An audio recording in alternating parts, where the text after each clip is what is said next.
Chapter 8, Myuu Woods, Continued. Part 2. Hey everybody, Nexia here.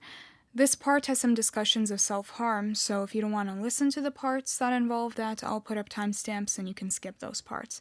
Otherwise, I hope you enjoy.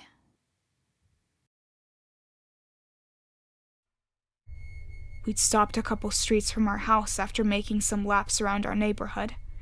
I remember we'd stopped right by a stop sign on an intersection, with there being a light drizzle that signaled for us to start making our way back. Right as we were getting ready to leave, though, a familiar pair of voices yelled out to us.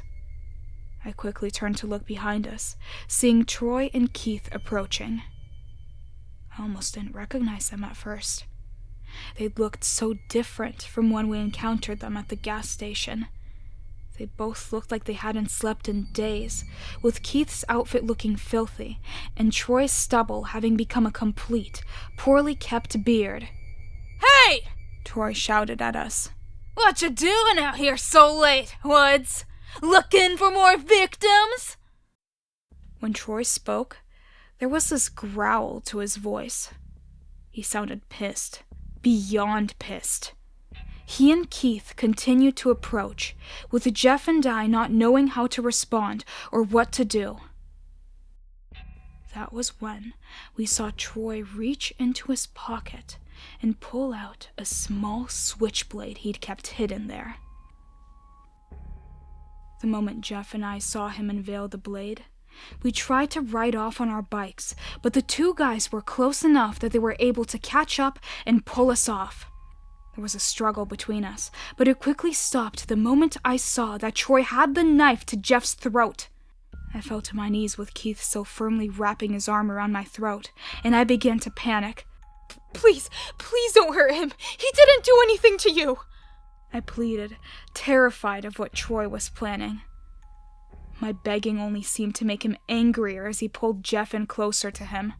Jeff struggled for a moment, kicking his feet and grabbing at Troy's arm which held him in place, but quickly stopped once the blade made contact with his neck.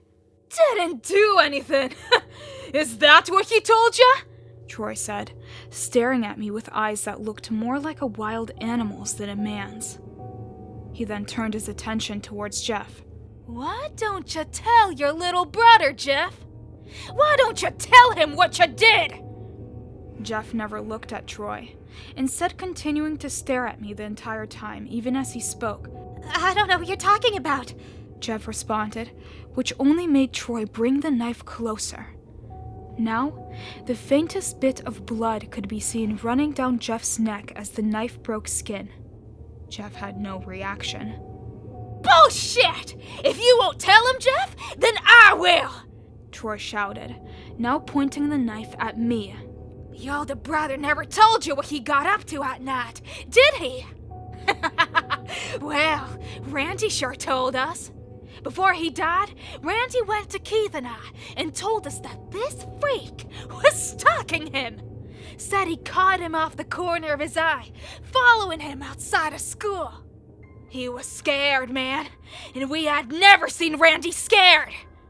He even told us a couple nights before he died that he saw your brother here, standing outside his house." I didn't know what to make of what they were telling me. They sounded insane.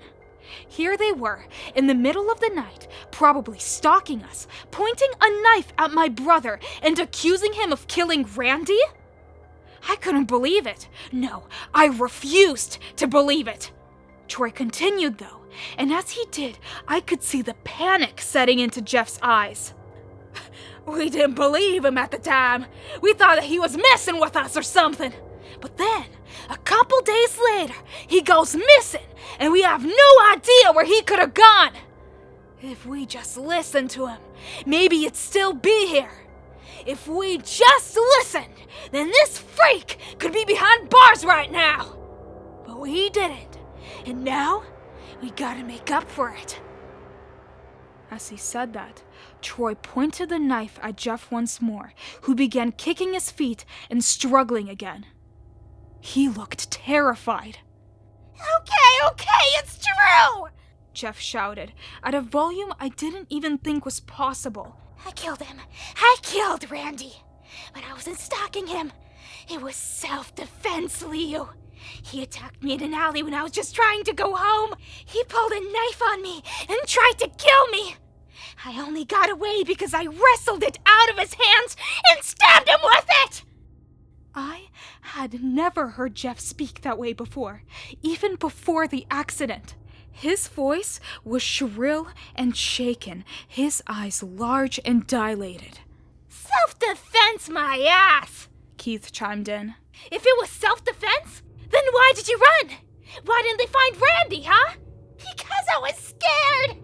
I knew Randy's dad was an officer. I didn't think anyone would believe me, so I hid the body and I ran away! Jeff blurted out, keeping his eyes trained on me. Despite the fact that Troy was the one threatening his life, the entire time it felt more like Jeff was trying to convince me of his innocence than anyone else out there that night. I just sat in silence. I didn't know what to do or what to think anymore. Troy answered for me, though, the look of fury never leaving his face. You can say whatever you want, freak, but I don't believe ya, he said. His voice sounded calmer than before, almost a whisper, but the rage never left it. I don't know what he was planning on doing to Jeff, but I never got to find out as police sirens could be heard quickly approaching. Turns out, one of the neighbors saw what was going on from inside her house, and she decided to call the police before anyone could get hurt. An officer quickly arrived on scene and broke up the entire thing before Troy or Keith could do anything. Everything after that passed by in a blur. Troy and Keith were arrested right then and there, and the entire time they were escorted to the car, they were kicking and screaming all kinds of insults and profanity at us. Once they were taken care of, an officer stuck by to ask some questions to Jeff and I about what happened. He asked why the two of them attacked us, and Jeff froze up completely. I could see the fear written all over his expression. He probably thought I was going to tell the officer what the other two had told me. But, truth be told, I believed him. Maybe it was my naivety, or the desperation in his voice when he confessed to me, but I really, truly believed that if my brother had killed Randy, it was for a good reason. And so I lied to the officer. Told him nothing about Jeff's confession, about the truth of Randy's disappearance. That night was the first night in months where I felt like I had my brother back, and I was not about to lose him again because of some massive misunderstanding. I told the officer a half-truth, explaining that Troy and Keith were friends with Randy and that they blamed my brother for the disappearances. When he pressed further, all I said was that they used to bully Jeff and convinced themselves it was his fault when Randy disappeared. The officer seemed to like my answers. He nodded along as I explained things, paying close attention to the words I chose, and eventually he seemed satisfied. He let us off with a warning about going out at night, and asked if he could come back in the morning to ask us some additional questions about the two bullies. Once I agreed, the officer simply tipped his hat to us, and we were let go. I thought it was a miracle, the two of us being sent home like that after I had told such a massive lie, but I think Jeff saw things differently. Maybe it was the demeanor of the officer, perhaps his own paranoia, but Jeff was convinced that the officer was onto us. That the, quote, additional questions, end quote, he wanted to ask in the morning had nothing to do with the bullies, but rather Jeff's involvement in Randy's disappearance. The ride home after that felt like I was walking on eggshells. I didn't dare speak to Jeff. He was unusually quiet, even for himself, and the entire time we rode our bikes, he simply stared ahead. He never looked at me, nor do I even think he was looking at the road. He just stared ahead into nothing. When we arrived at home, he stormed inside with no regard for a sleeping mother who may be startled awake by him. I was worried. I'd never seen my brother like that, so I followed him as he made his way towards his room. What followed next was the single most horrifying moment of my entire life. He slammed open the door to his room, made his way inside, and began what I could only describe as an adult temper tantrum.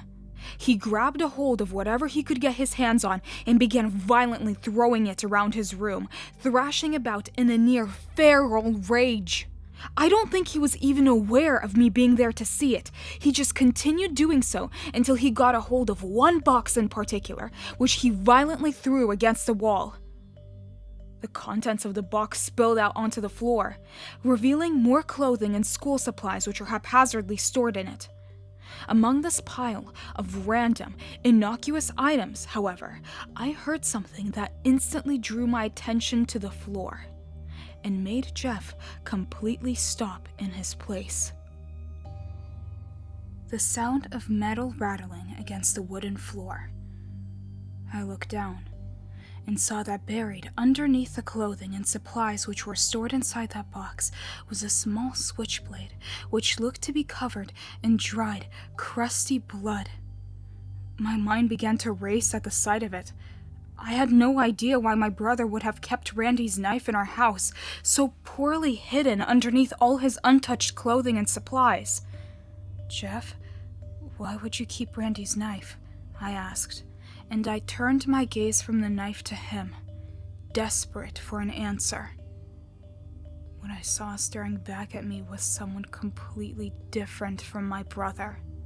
He stood in the center of the room, completely frozen in place, with a hollow, soulless stare I had never seen from my brother, no, from a person before.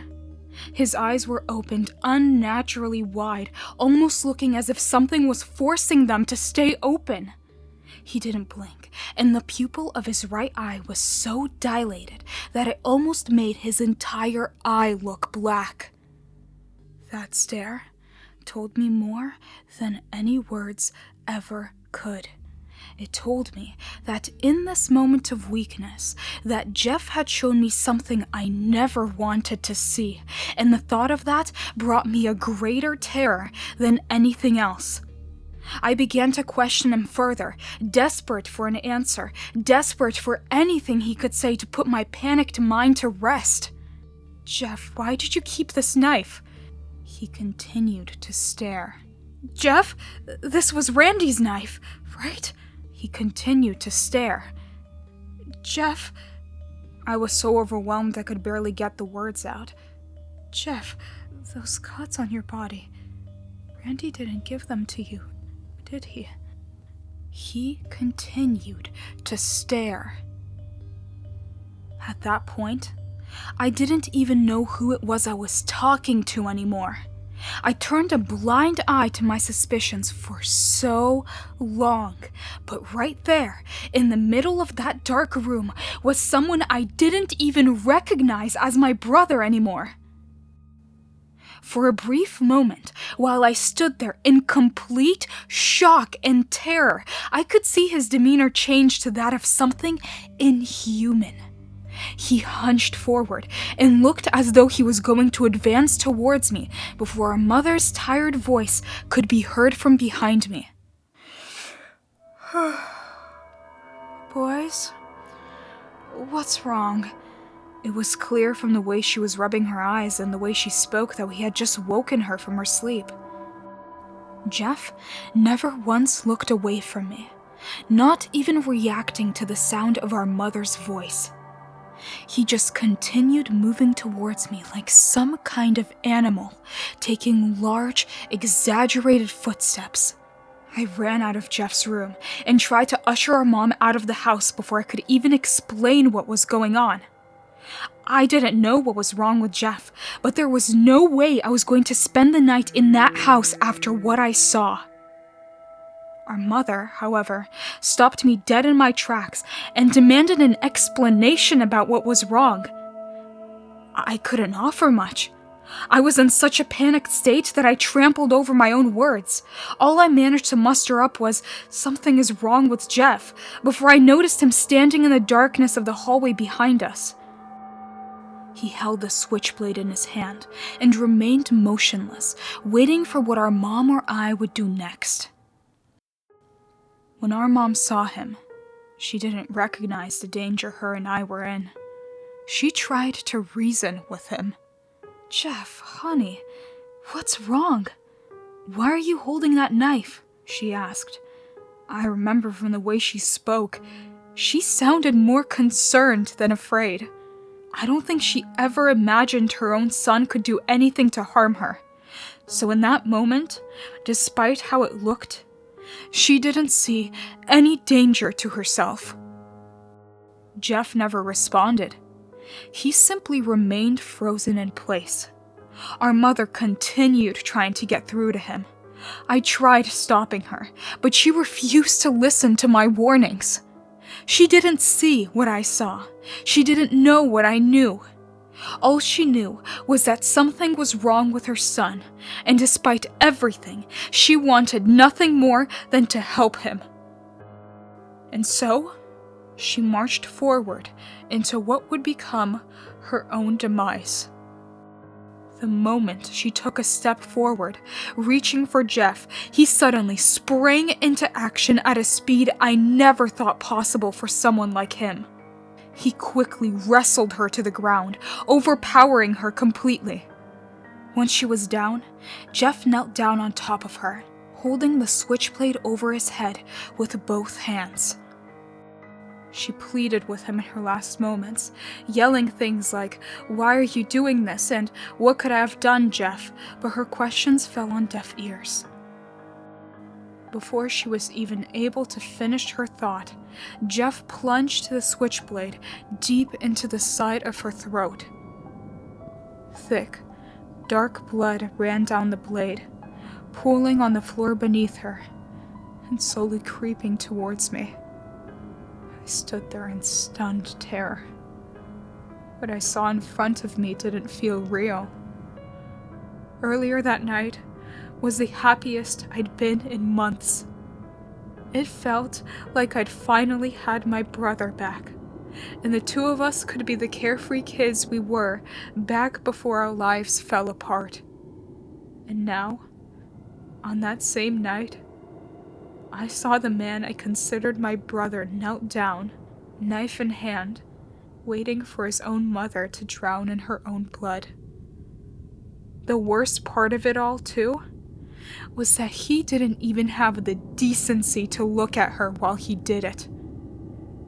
The entire time our mother laid there, pleading to see even a semblance of the person Jeff was to her, he was looking at me.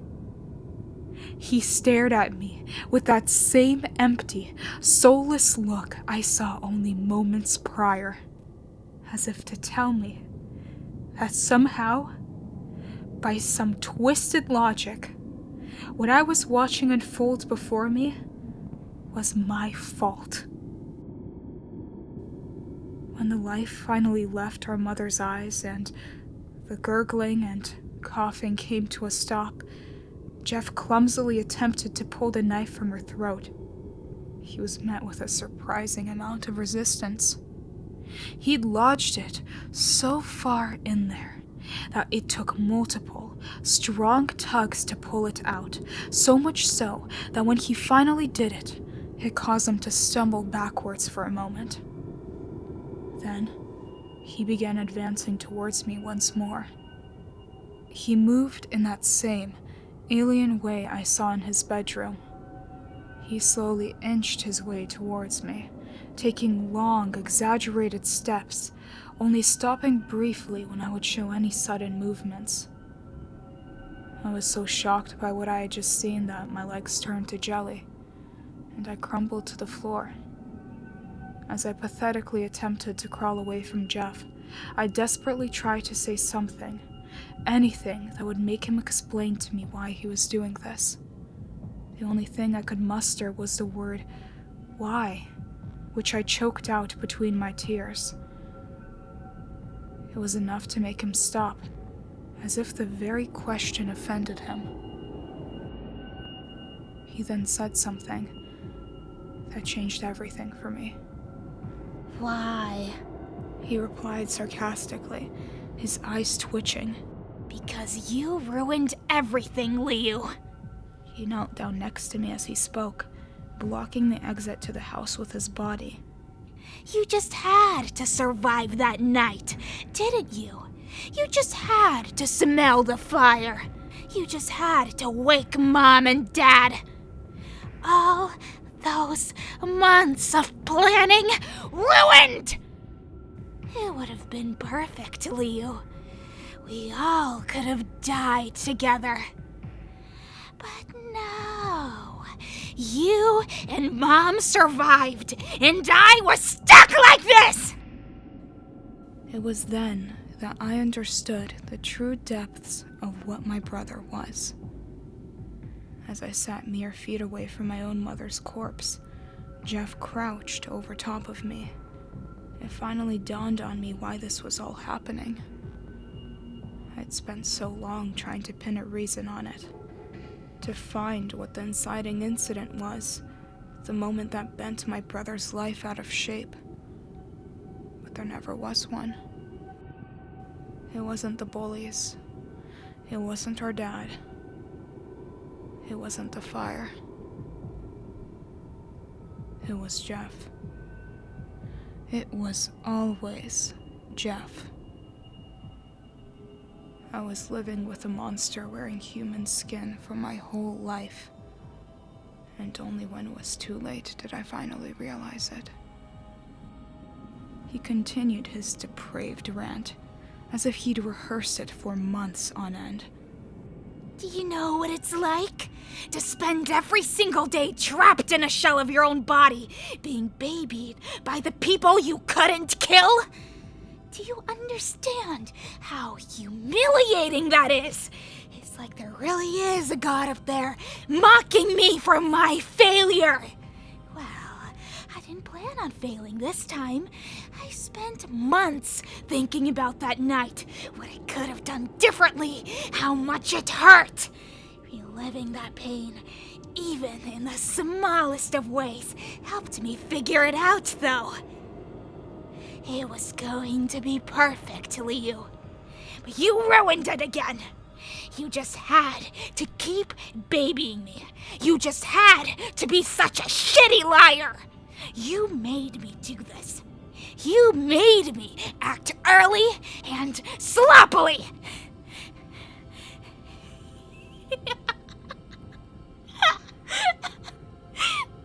That's okay, though.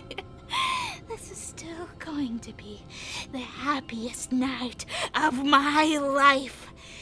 Oh, if I could smile right now, Myuu, I'd be grinning ear to ear. After he finished his rant, he stood again and wrapped his arms around himself in pure ecstasy, rocking back and forth. Over and over again he said to himself, "If only I could smile, if only I could smile," before he suddenly stopped, a look of realization plastered all over his face. He glanced down at the knife in his hand, our mother's fresh blood still trickling off of it. Then he glanced back at me before saying, I can smile. That was when he took the knife to his own face, and I was forced to watch him crudely carve a disgusting smile of blood across it. He was clumsy with the knife, tugging across each of his cheeks like a child carving a pumpkin. There were moments where he'd stop, gagging and coughing on his own blood, but he continued regardless until a vile, painful smile stretched across his face, ear to ear. The sight of such a horrific act of self-mutilation was enough for me to break free from the shocked trance I was in.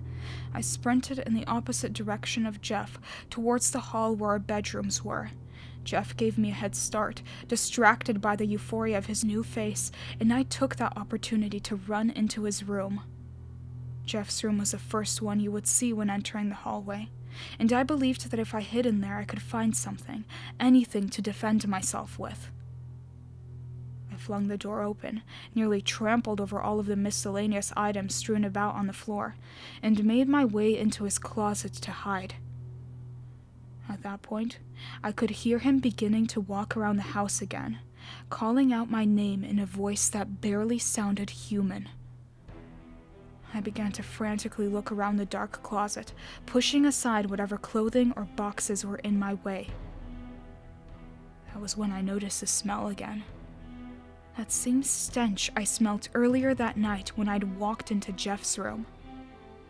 I thought it was the smell of the cigarettes before, but inside that closet it was much stronger. I pushed aside more unclean laundry, hoping to discover the origin of the smell, when I found it buried deep within a corner of the closet. Multiple small cans of gasoline which were neatly hidden away. Around them were several boxes of matches, as well as some burnt-out cigarette butts. The sight and smell of them were enough to make me gag.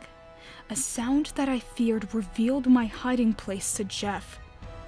I needed to be quick, to find something, anything that I could use to fight back once he found me. I kept searching until I got my hands on his old backpack, opening it and looking through whatever supplies he kept in there. I found old notebooks, unopened packs of cigarettes, and what ended up catching my attention, what looked to be a box cutter. I took the box cutter out, opening it and turning to the closet door to wait for Jeff's arrival. What I was greeted with, however, was something from my worst nightmares. Jeff was already there, standing at the entrance to the closet. The door opened just enough that I could see one of his bloodshot eyes peering at me from the darkness. When I saw him, I let out a shrill scream, and he began laughing to himself as he flung the door open and attempted to pin me to the ground right then and there. I struggled against him, swinging the box cutter wildly before he overpowered me, holding down my arm with his right hand and dancing the switchblade against my face with his left. I remember how I was screaming and crying in that moment, all the while the man trying to kill me attempted to soothe me like a mother would their child. He got right up close to me, the blood from his fresh wounds dripping onto my face, causing me to gag, and said something to me that I still hear in the back of my mind every night. Shh. It'll be alright, Leo. When you wake up, we're gonna see Mom and Dad again. Just go to sleep. He then raised the switchblade over his head like he did before when he killed our mother. But right before he could swing down to finish me, I kicked him off of me with all the strength I could muster, and I stabbed him in the side of the throat with the box cutter. As soon as I'd done that, I made a mad dash for the door to our home, running out into the night and screaming for someone, anyone to help me. I never bothered to check if Jeff was alive or still following me. I just ran and ran until my legs gave way and one of our neighbors found me. The police were called soon after. They went to our old home to investigate and found no signs of Jeff anywhere. I was told that they would find him, that he would be brought to justice. But 2 years have passed and Jeff was never caught. I've spent those 2 years living in constant fear that he'll return and find me. I've begun sleeping during the day. I don't talk to anybody. I sleep with a knife beneath my pillow. It seemed like all you officers moved on from finding my brother. But I never could. And now, you come to my doorstep, telling me that he could be back and he's killing people that look just like me. Now, we're all suffering because he wasn't caught. When Leo finished his story, the entire room fell dreadfully quiet. The 2 officers clearly didn't know what to say, simply taking in all the details and trying to process them. Samuel was the first to speak, making what Liu saw as a weak attempt at reassurance. Liu, I'm sorry that we never found your brother. I promise you, though, no matter what, that we will find him. You won't have to live like this anymore. You won't have to be afraid of him coming back. Soon, all of that will be over. The two officers stood after that, asking Liu if he had anything else to tell them. He simply shook his head, and not long after, they made their way out. Liu wanted to believe what Samuel had to say. It was clear the man cared. But after 2 years of Jeff having never been found, he didn't want to get his hopes up. Once the two men were gone from his house, the tiredness hit Liu all at once. He was woken after only 2 hours of sleep, and he had no intentions of waiting until nightfall to get his rest. He made his way back to his room, peeking around the dark corners of his apartment one last time before opening the door to his bedroom and stepping back inside. He laid down on his old, yellowed mattress, tossing and turning as he tried his hardest to force himself back to sleep. But, try as he might, he just couldn't do it. Something just didn't feel right. After 20 minutes of failed attempts to force himself to sleep, Liu finally sat up in his bed and surveyed his room. He knew something was wrong, but he just couldn't pinpoint it. He scanned his surroundings, obsessively looking for anything that could be out of place. And that was when he noticed it. The detail that he was subconsciously aware of, but didn't take direct note of until that very moment. A mild draft that lightly pushed against his curtains. Liu always kept his windows closed. He tried to shuffle out of bed, immediately digging around under his pillow to grab his switchblade, only to realize he had left it in the kitchen when the officers had visited. He ran over to the window, slamming it closed, when he heard something behind him. The slow, high-pitched sound of a door creaking.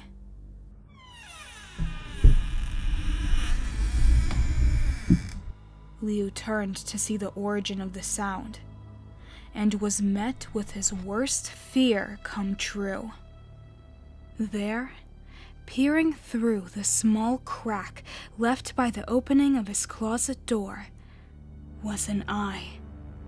A bloodshot eye that stared at him from the darkness. A voice muttered in a hushed, perverted whisper.